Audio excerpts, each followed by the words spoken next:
Hello everyone, welcome back to my YouTube channel. This is lecture 4 of reinforced cement concrete. In this lecture, we are going to cover more important points of RCC. Now, as per IS 456-2000, we will see the important points of RCC. So, first is group. So, the grade of concrete for the ordinary concrete is M10, M15 and M20. Okay, so what is standard concrete? Standard concrete grades are M25 to M55. Means M25, M30, M35, M40, M45, M50 and M55. Now for the high strength concrete, the grade of concrete are M60 to M80. Here M20, for M20 its ratio is 1 is to 1.5 is to 3. So similarly for the other one, the ratios are different. Okay, so for M10, M15, M20 all have different ratios. Okay, so for example the ratio for the M20 is 1 is to 1.5 is to 3. Okay, so ratios are also important. Okay. Next is the as per Bureau of Indian Standard, ordinary Portland cement is classified into three grades. What are the three grades? 33, 43 and 53. Okay, so these three are the grade of cement, ordinary Portland cement as per the Bureau of Indian Standard. Okay.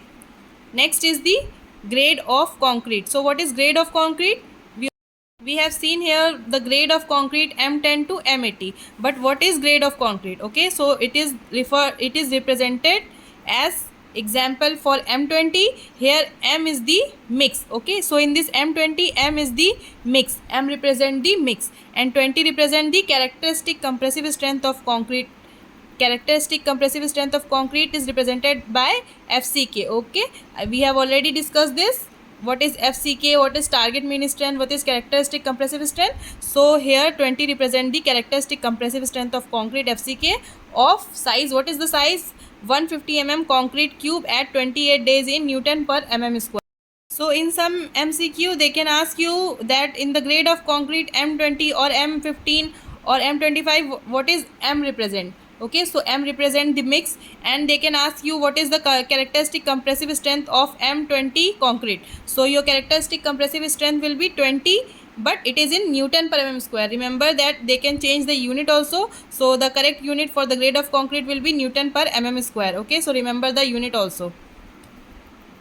Now we will move ahead and see minimum grade of concrete for RCC, for pre-tension, pre-stress concrete, for post-tension, pre-stress concrete. We will study the pre-stress concrete, pre-tension, post-tension in the upcoming lecture. So if you haven't subscribed the channel, then do subscribe it so that you will get the notification about the upcoming lectures. Okay, so for now your minimum grade of concrete for RCC is M20 and for pre-tension pre-stress concrete it is M40. For post-tension pre-stress concrete it is M30. Okay, so it is M30. Remember this. Now we will move ahead. Unit weight of material or the density of material. For PCC it is 2400 kg per cubic meter or 24 kilonewton per cubic meter. Okay. Next is for the RCC it is 2500 kg per cubic meter or 25 kilonewton per cubic meter. Then cement is 1440 kg per cubic meter. The density of cement is 1440 kg per cubic meter. Then for steel density is 7850 kg per cubic meter. Cement mortar it is 2000 kg per cubic meter. Okay, density of cement and steel is important. Okay, remember the density of cement, steel, PCC and RCC. Next we will see what are the different types of load likely to act on the structure. So the different types of load are the dead load, live load, wind load, snow load, seismic load. Okay. I have already explained the IS code for the different loads. Okay, so you can check the previous lecture of basic or important point from the RCC playlist. Okay, here I have only noted the different load likely to act on the structure. Okay, you can see the different IS code from the previous lecture. Next is different method of design for the RCC structure. So there are mainly three different method for the design of RCC structure. The first one is working stress method, WSM. We call it WSM in the short form. Then limit state method, LSM. Then ultimate load method, ULM. Okay. Now we will move ahead. We will see working stress method, limit state method and ultimate load method difference in detail in the upcoming lecture. But For now, we will see what are the different method of design for the RCC structure. All these are the basic important points. Okay. Next is the members of structure. So in the members of structure, first we will see beam. So beam are the flexure member which are provided in the structure to resist bending caused due to external loading. Okay, so beam are the flexure member. They are provided to resist the bending that are caused by the external loading. Okay, so based on the reinforcement, there are on the basis of reinforcement, there are mainly three types of beam: singly reinforced beam, doubly reinforced beam, and third one is your singly or doubly reinforced flanged beam, means T beam and L beam. We will study T beam and L beam also. We will study singly reinforced beam in the lecture 9, and we will study the doubly reinforced beam in the lecture 11. Okay, with the help of numerical also. Now next is the based on the support condition. Based on support condition, beams are classified as simply supported beam, cantilever beam, fixed beam, continuous beam, and overhanging beam. Okay, so this is the basic point for the beam. Next we will move ahead and see important points related to the steel bar. Okay, so for the steel bar nominal size, we will see the nominal size for the steel bar. The different diameter of steel bars are 8 mm.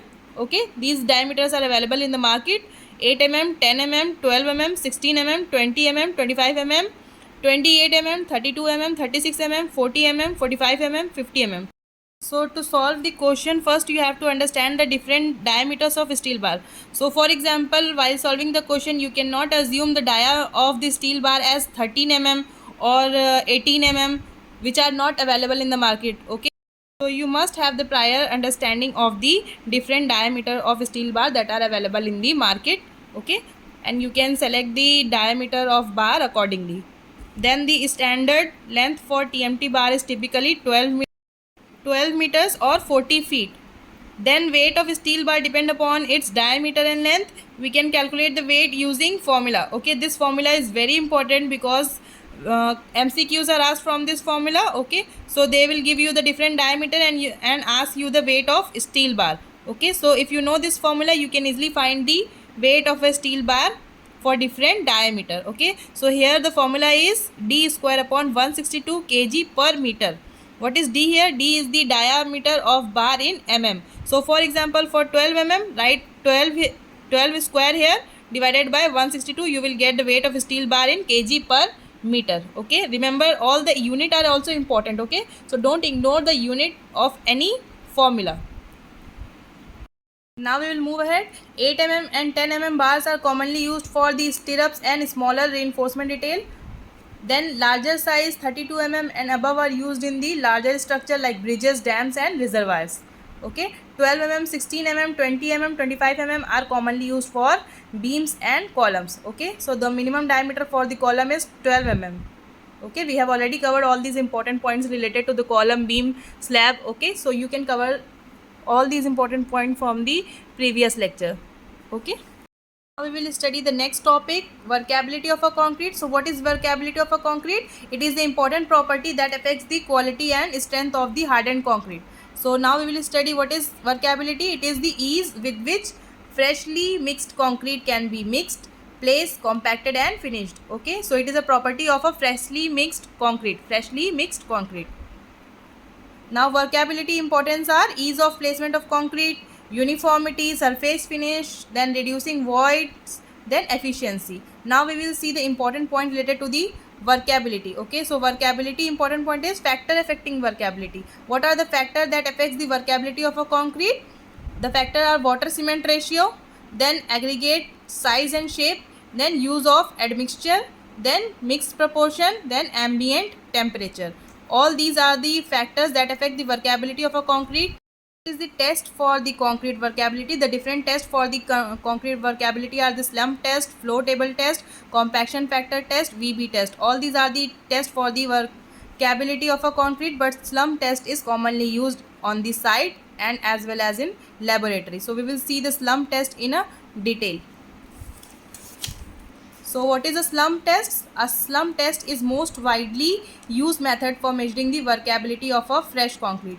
Okay, I have explained you that it is the most widely used method for measuring the workability of a fresh concrete on site or in laboratories. Okay, So it provide the procedure for the slump test is, it involves filling a conical mold with the fresh concrete in 3 layers. Okay, so let us suppose this is any mold. So you have to fill the concrete in this conical mold, okay, in a 3 layers, and each layer should be properly compacted or tamped 25 times with the tamping rod. Okay, so when you put the concrete in this conical mold, then you have to tamp it 25 times with the tamping rod.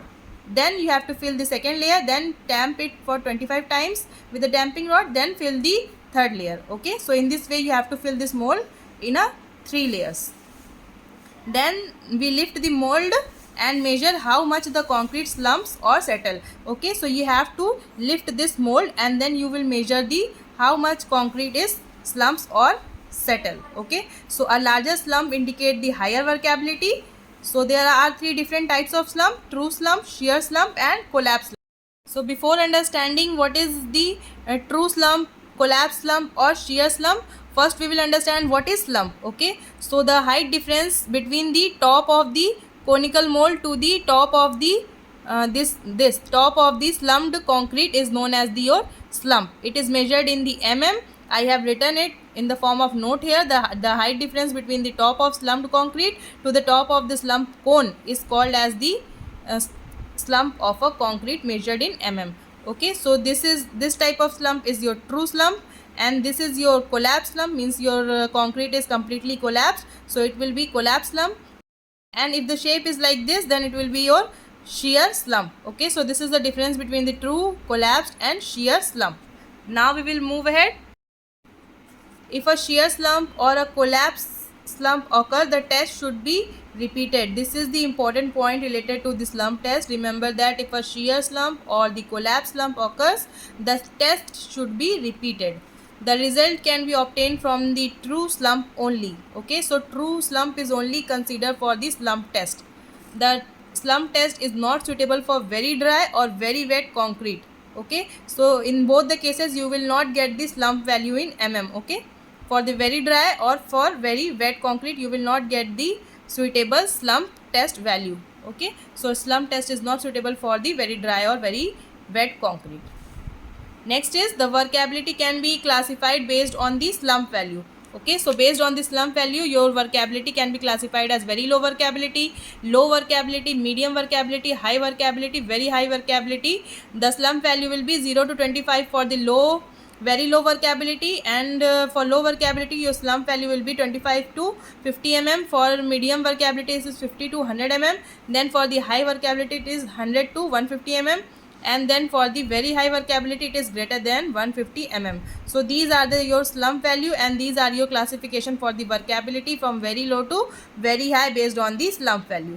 Okay, so remember this classification of workability based on the slump value. In the concept of workability in a detail, we will see the important points related to workability. First is high water content portion indicate a high workability of a concrete and vice versa. Okay, so these are the factors affecting workability in a detail. Okay, so for the first factor, water cement ratio or the water content, high water content portion indicate a high workability of concrete and vice versa. So if you increase the water content, then your workability also increases, and similarly if you decrease the water content, your workability will decrease. Okay, then rich mix portion has sufficient cement, hence it will have a proper lubrication, thus increasing workability. Okay, so rich mix portion provide the increase the workability. For fixed water content, large size aggregate particles are more workable as compared to small size particle. Okay, so for fixed water content, large size aggregate particles are more workable. So aggregate size and shape also matters factor. Okay, it's a factor for the workability. Next, for fixed water content, rounded aggregates have more workability as compared to angular and flasky aggregate. Okay, so this is the aggregate size and this is the aggregate shape. Okay, so rounded aggregate have more workability as compared to angular and flasky aggregate. Then high temperature reduces the workability of a concrete and increases the slump loss. So high temperature reduces the workability. Then admixture such as air entraining admixture increases the workability of a concrete. So admixture increases the workability. High temperature decreases the workability, reduces the workability. Okay, round aggregates are more preferred for the workability and large size aggregate. Next we will see the important question related to the workability. So which of the following statement is are correct? Okay, so different statements are given, you have to find the which of the following statement is are correct. So first statement is, for same quantity of water, rounded aggregate produce a more workable concrete as compared to angular and flasky aggregate. So this statement is correct or not, so you have to check this line. Okay, so for fixed water content, rounded aggregate have more workability as compared to angular and flasky aggregate. So your first statement is correct. Okay, rounded aggregate produce a more workable concrete as compared to angular and flasky aggregate. Second statement is, workability increases with increase in water content. So it is the first point. High water content proportion indicate a higher workability of a concrete. So option B is also correct. Workability increases with increasing in the water content. Then third is, workability increases with increase in the temperature. So this point, high temperature reduces the workability. Okay, so this statement is not correct. This statement is wrong. Okay, so workability increases with increasing the temperature. No. Then next is, a small size aggregate is more workable as compared to the large size aggregate concrete. So read this point, that for fixed water content, large size aggregate produce particles are more workable. Okay, so this statement is also incorrect. So your small size aggregate is more workable as compared to large size aggregate concrete. This is wrong. Okay, so these two statements are wrong, these two statements are right. You have to understand all these important points related to the workability to solve this type of question. I hope you have understood this video, and if you find this video useful, then you can appreciate the effort by like, share and subscribe. And if you have any doubt related to this lecture, or you have any doubt related to RCC, you can ask in the comment section. And in the next lecture we will see some more important points of RCC in a detail. Thank you for watching. Thank you.